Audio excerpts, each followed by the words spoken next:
My panel was about distribution of XR experiences,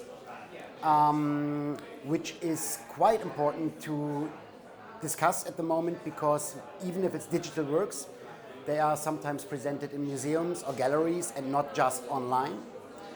And so we are still speaking about joint experiences, for example, not even just multiplayer, but experiences in museums that you have with your family or your friends, so you go jointly there. This shows that we are human beings that have an interest of doing things socially, and so I think it makes sense to discuss that in person and on stage, on a panel, and not online in a size of a little stamp for a letter. So the biggest challenges talking about new technologies, and of course talking about new technologies includes AI, is that we don't even know where it's going at the moment, and we have expectations in different fields that sometimes bring even bad expectations that don't make us more happy or more open-minded for all that.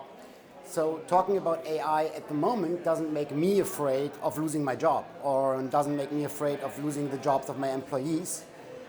They will just change the way they work probably and using AI as a tool that replaces tools that they used before or makes them faster in that. Of course there will be films or virtual reality experiences or games that might be highly influenced by AI or even completely done with AI tools.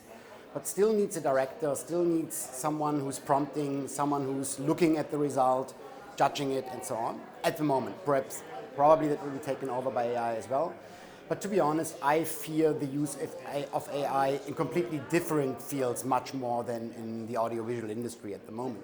In general, the whole film world transited in the past 25 years from analog to digital. And that was not per se a mistake. It opened up markets for us. It allows us distribution in a completely different way. Virtual reality wouldn't be there if we wouldn't have digital tools, digital distribution models, and so on. So in the moment, I'm very much open-minded for looking into a bright future that we can create with all these tools.